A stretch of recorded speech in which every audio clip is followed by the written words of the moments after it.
ismaqal daawada meel walba oo naga daawanayso waxaad ku soo dhawaataa warbixinadeena aan kaga hadlayna arrimaha Bollywoodka.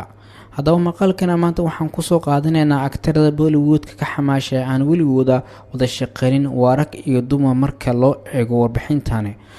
haddana muddo filmada ku jira waxaana dhici karta siyaabooyin badan aysan u wada shaqeynin sida waqtigoo aan saamixin ama aan hal film loo wada dhiibin iyo in ay iyagoo aan aqoon fiican ka dhaxinin.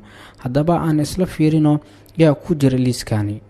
nambarka koowaad waa Aamir Khan iyo Aishwarya Rai. waa xidiga aan weligooda wada shaqeynin laakiin waxay isku dhawaayeen filmka meelaha oo Aamir Khan la jishay Twitter kana. nambarka labaad Salman Khan iyo Deepika Padukone. laba xidig ayaa mar waxay ku dhawaayeen inay ka wada shaqeeyaan filimka Om Shanti Om laakiin ma suurtoobin in ay wada shaqeeyaan.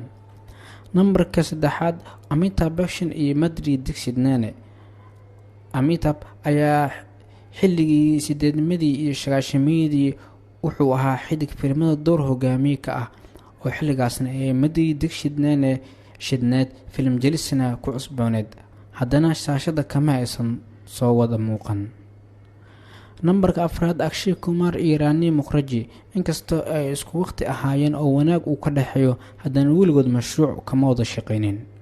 nambarka shanaad Hrithik Roshan iyo Deepika Padukone. inkastoo ay isku soo baxayaan oo haddana hal film in loo wada dhiibay ay tahay haddana waa laba aan weligood wada shaqeynin. nambarka lixaad Aamir Khan iyo Priyanka Chopra. waa laba ka mid ah kuwa ugu caansan Bollywoodka haddana aan weligooda film sameeyo ku guuleysan in ay hal film iskugu keenaan. nambarka toddobaad waa Aamir Khan iyo sidoo kale Shah Rukh Khan ee liiskan ugu dambeeya. waa laba jila ee ugu caansan Hindiya haddana ugu magac weyn guulna haysta.